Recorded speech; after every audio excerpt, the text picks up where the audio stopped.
So, welcome to the next edition of Life Sport Flow, and I'm here today with Noëlle van Lottum, and I've known Noëlle for many, many years. We lost contact, but we've just been connecting before, and yeah, I'm absolutely so honored that you said yes, Noëlle, because as I said, I haven't spoken to you, watched you online, and how you've transitioned in sport, and it's been a beautiful thing to observe. And yeah, would you like to share a little bit about your background and where you are? Because I know you're in Montreal and you said it was -10. We're here on the Goldie. We're a bit lucky it's not like that at all. Yeah, that's for sure. Hi, Jane. I've been all my life in tennis. As you know, though, me and Jane go a long way. We actually met on the junior tour. Mhm.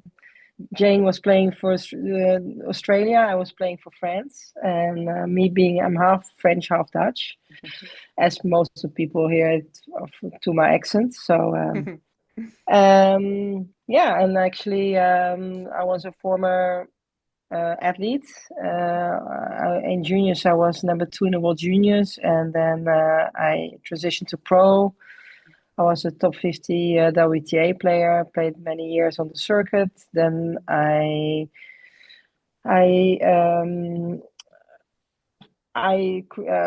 created a tennis academy with my ex-husband, and we had many tennis players, professional players that were in our academy. I mean, in the Netherlands. Um, and I have a daughter that also plays tennis. I don't coach her, and and then after 18 years of having the academy, I decided to go back to France, where I was involved in as being a national coach in Paris at the National Center. And I did that for 4 years, and then I moved to the UK, United Kingdom, where I was the head of the national tennis Scotland for the National Academy.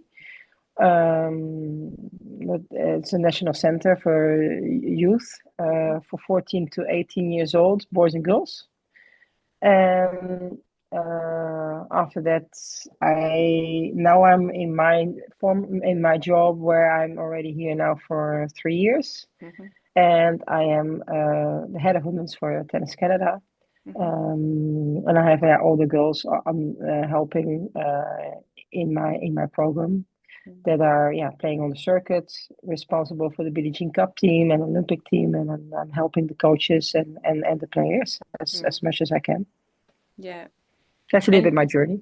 yeah, thank you, Noelle. And it's really beautiful because you have been a part of most of the tennis adventure. And what I mean by that, you've been a player, well and truly an extremely credentialed player, did extremely well, and then going into the coaching space. But it sounds as though you also started from the ground up with the coaching and working in the academy. So you've had that experience, which is, yeah, you're not just someone out there espousing things because you've actually walked the adventure or ran the adventure, whichever way you want to look at it.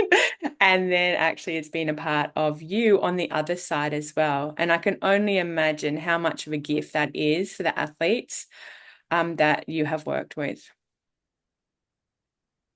Oh, well, we change over the years also as a person, of course. Mm. We grow as a person, and when I stop playing, it's always like, okay, what am I gonna do next? And it just happened to fall that way that I was asked if I could help a friend out that was actually at that time sick, and if I could take over the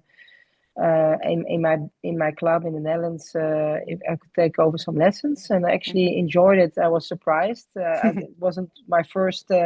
I was commentating on your sport at that time, and I was just taking a little bit of a break, and so just refining myself and to know what next. And I actually enjoyed coaching and being involved with people, and just that's how it grew on me.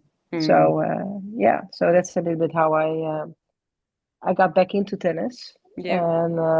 and then first on a club level. I mean, with younger kids, Hmm. and then later on, those younger kids get a little bit older, and Hmm. then my ex-husband joined me, and we decided to start an academy. Because we had a lot of members, and we didn't also want to have too much problems with the club because it Yeah. was pretty crowded, and Hmm. it takes a lot of court time also at the club. So we decided to start that, and we did that for yeah around 18 years together. Hmm. So and then we had all the different kinds of players there, that were like between top 50 in the world till Hmm. from young to old. So Hmm. that was really nice. Yeah, it was a nice time. Yeah, lovely. And so when you were working with those kids, what are some of the other things that you work with them on besides the on-court process? Because I think that's also really important. Yes, there's the on-court time, but also what happens off the court. What are some of the things that go on? Well, everyone has different goals, right, in life. I Mm-hmm. mean, when you have a little kid, it is actually to ask most of the time the parents that talk Mm-hmm. for them, Mm-hmm. and what is actually what do you love about tennis? Mm-hmm. What do you like to yeah, and what do you like? Mm. What is your favorite shot? Yeah. Some of people they just want to be club champion. Some Mm-hmm. people just want to, it depends what their ambition is, and then Mm. from there on, I mean, it is important that they enjoy what they're doing, Mm-hmm. and it's also at us to find out Mm-hmm. what they like. So Yeah. try to really be more in the personal coaching. Mm. And you just be creative, and Mm-hmm. then they're having a good hour. I mean, and then of course it depends what the standards are. But I mean, Yeah. I think it's always important to be passionate, and Mm. yeah, that the love of the game, that is actually something that we of course share. Mm. And Yeah. so of course off the court it's a little bit different, because at Mm. that young age you don't see them off the court that much. Yeah. I mean, you just you see them once a week in the beginning, or Mm-hmm. so it's a completely different energy, where of Mm. course when you are talking with athletes that are wanting to be national champion, or then you see them of course several times a week. Yeah. Yeah. And so, yeah, really identifying for the athlete what's important for them, where do they want to go, and putting like them part of the process, obviously, and then sort of directing it in many ways with their parents and caregivers about where they want to go to. Yeah. Yeah, I mean, I think it's important to have a very good relationship with the parents at that young age, Mm. and to start to understand the person first before the Mm. athlete. But I guess Mm-hmm.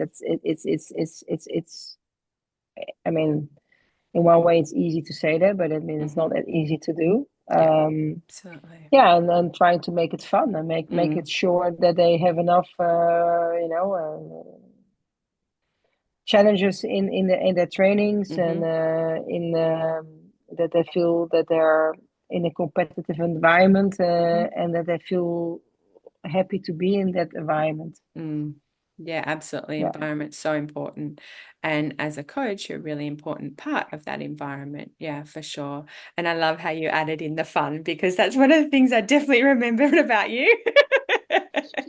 You're very good at having fun, and that is such a blessing. And so, again, I can only imagine the environment that you create and have created for people. It's fun because, yeah, joy, it's just really, really important. Yeah, I mean it's hate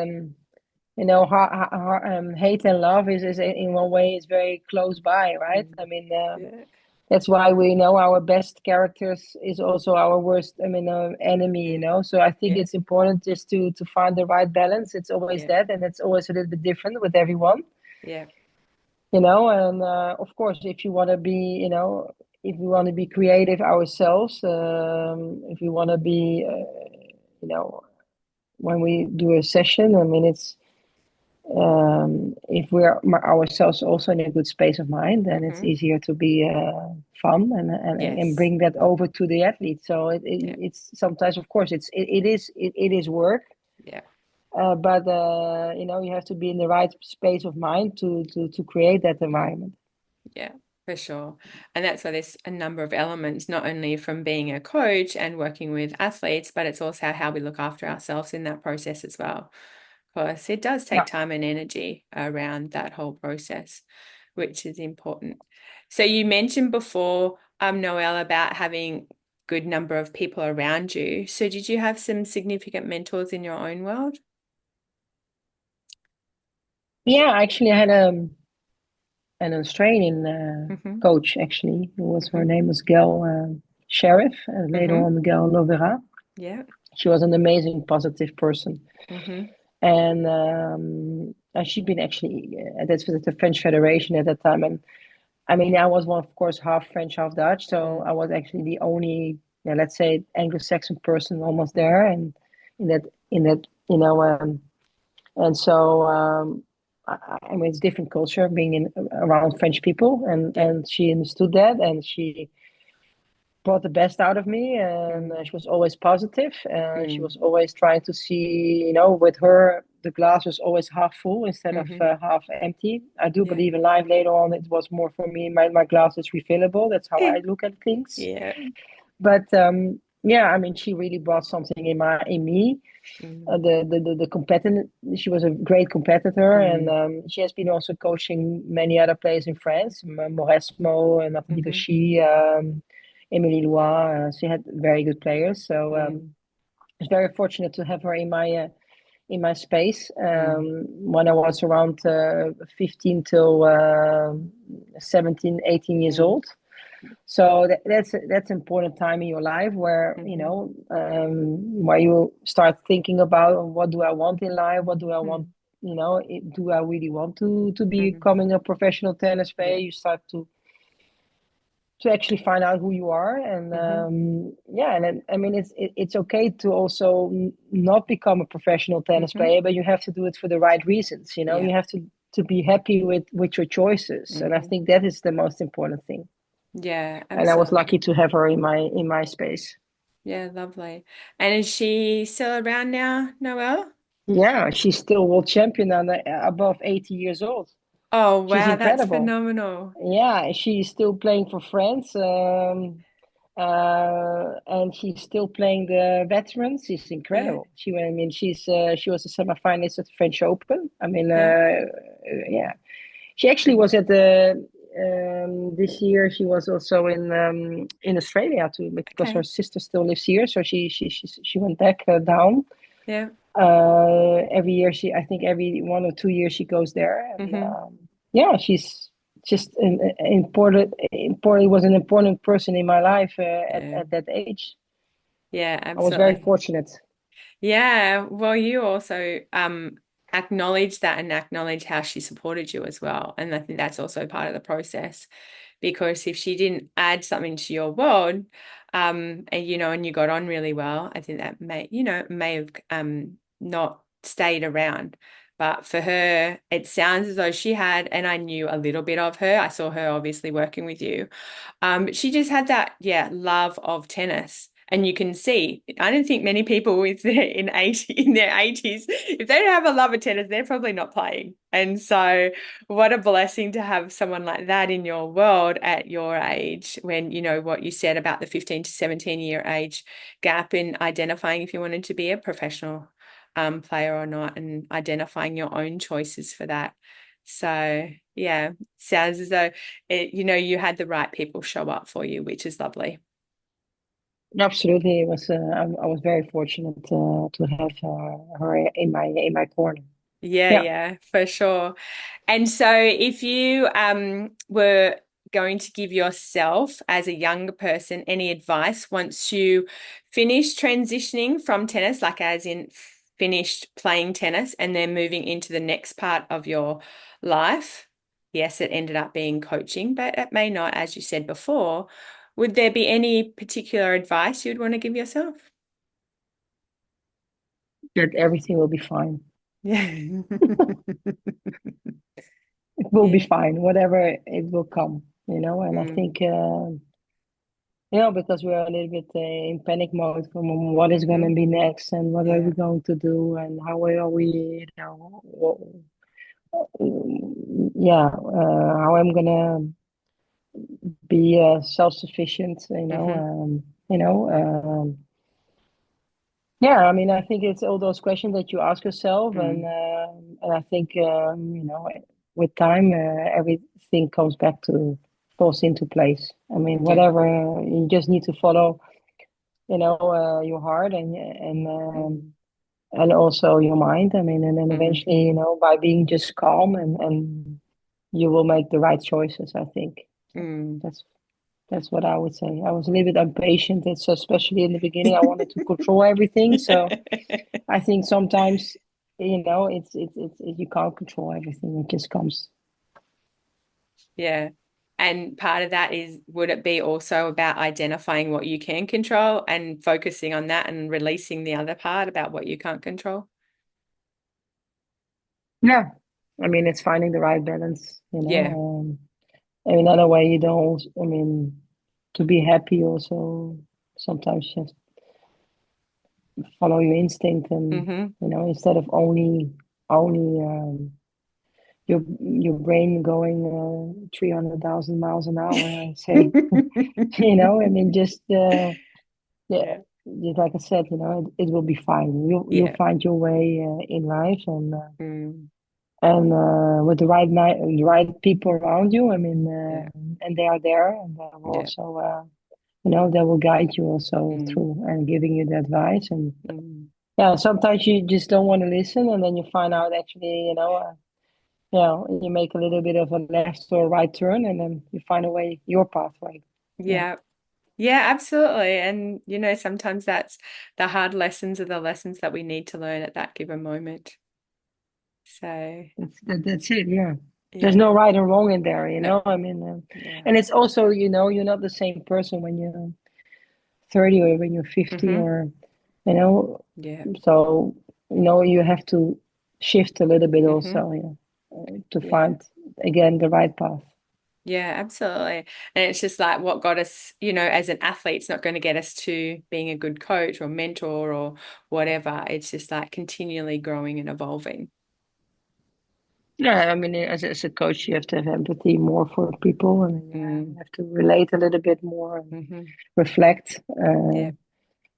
Yeah, yeah, what does, and put yourself in the place of someone else, that's those Hmm. kind of things. I mean, it makes you like, yeah, think about things in a different perspective. So yeah, that's a little bit what you need to do as a coach, of course. Yeah, Yeah. absolutely. Lovely. Well, can I ask you one final question? Yes. And that is, do you have a favorite quote or part of wisdom that you really come back to? You've actually shared a lot when I've been listening to you. I'm like, there's so many things that you've shared that could actually be that, but I don't want to make assumptions. um, Enjoy your path Mm, and yeah, embrace it. yeah, I beautiful. mean, that's it. Yeah, cool. Thank you, Noelle.